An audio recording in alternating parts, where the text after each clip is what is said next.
ก็แปลงขอคลิปวิดีโอนี่สั้นๆเนาะฝากเข้ามาเป็นกำลังใจเนาะออกตัวญาติโยมกำลังหลั่งไหลมาพี่น้องเนาะเพราะว่า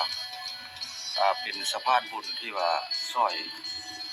จิตใจเนาะที่ว่าครับสบายดีทุกคนมดสุขทุกคนFC เฮาทั้งหลายสิเป็นทั้งในและทั้งต่างประเทศเนาะมื้อนี้เลยแม่นบ่แปลงและได้ทำบุญเพราะว่าอัดคลิปวิดีโอลงให้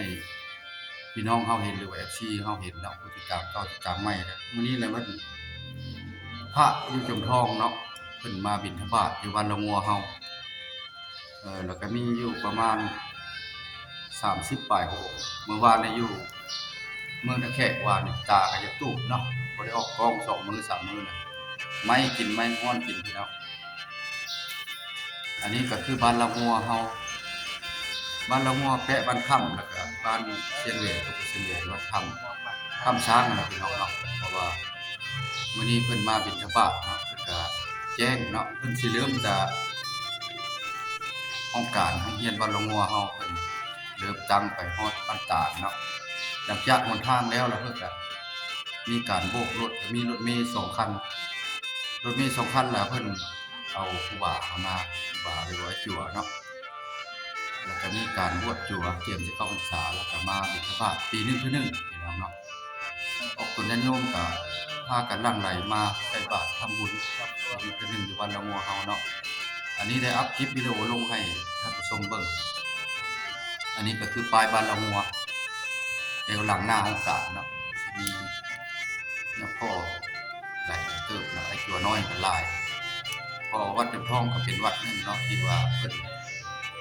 ที่ว่ามีคนที่ว่าบวชเป็นเฮียนนำมาบวชเฮียนนำเป็นทำเป็นเฮียนนำกับจั่วก็หลายจั่วสามเณรนี่หลายอยู่วัดจำทองเฮาติดตามเบิ่งคลิปวิดีโอนี้เนาะเอาจะได้อัปเดตลงฝนกระตกนิดผู้ดีค่อยแต่ว่านี่แห้งนักหลายทั้งหมดเนาะ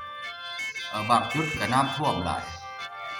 นั่นคือทางมหาไซเนาะทางอันนี้ท่วมแต่ทางนั้นดีนะอย่างในน้ำท่วมหลายทีนี้ให้ระวังปีนี้นี่ฝนตกบ่หลายแต่ว่าน้ำขึ้นไว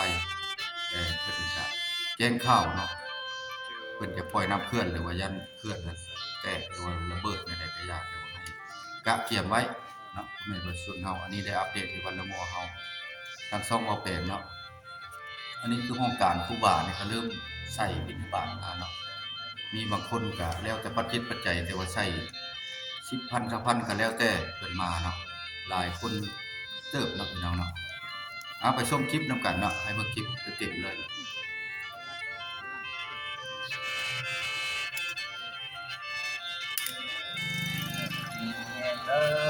ให้ลูกเป็นยอมบัตรพัดครอบครัว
กำลังใส่เพิ่นกำลังใส่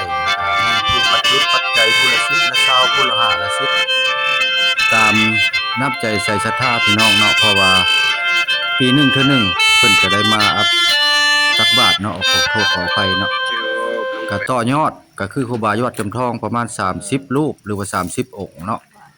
เพิ่นก็มาแต่วัดจำทองเมื่อวานนี้แหละมันอยู่ในแข่งขมวนในตัวเมืองมื้อนี้แล้วออกตัวในชานเมืองเนาะพี่น้องเนาะ เพิ่นมีรถเมล์2คันมื้อนี้ให้มารับส่งเนาะ